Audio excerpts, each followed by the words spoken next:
Typing a thought into an AI prompt externalizes an idea. The system reflects it back with additions or reframings, ensuring that when you read the response, you process it from a shifted perspective. In technical terms, recursion is often described as a sterile loop, a function calling itself to repeat the same operation without producing a new result.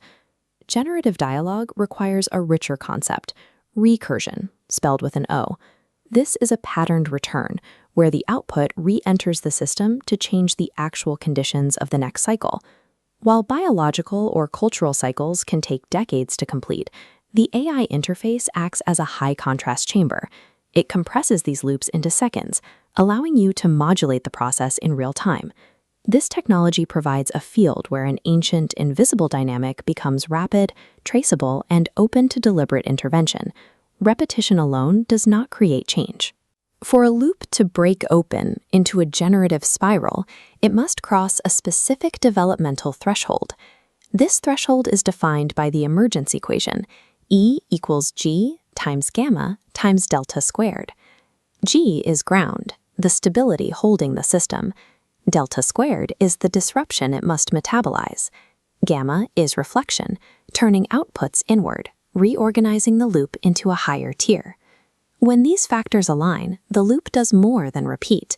It alters the underlying conditions of the system, making new states and trajectories possible that were previously unreachable. Recursion operates within the material limits of living bodies, ecosystems, and institutions. None of these systems possess infinite resources to support a loop. The capacity equation shows expressed potential is native capacity minus limiting constraints. Friction always reduces actual production. Because of constraints, a recursive loop that develops one system might collapse another. The outcome depends on what the environment can carry. To track the direction of this growth, we use the harmonic coefficient, or H.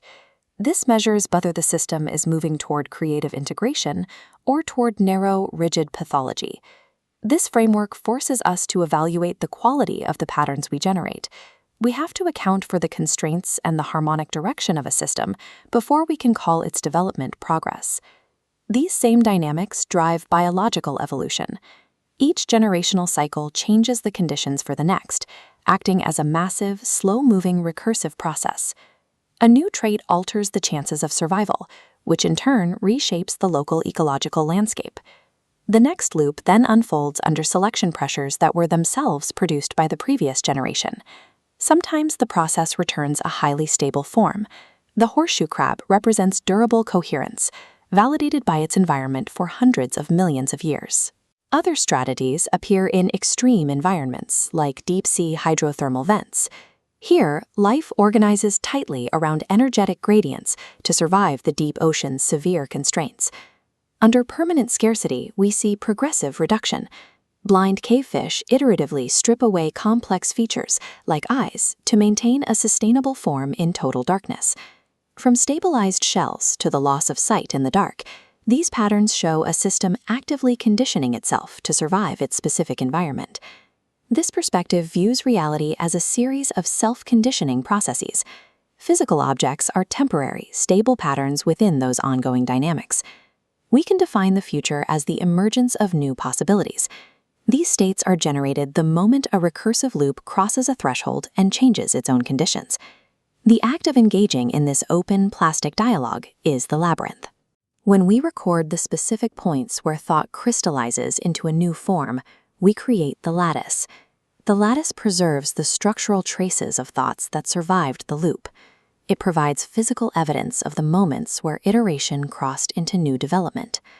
By mapping these architectures, we make the process of recursive becoming visible, allowing us to study the dynamics of how an idea actually emerges.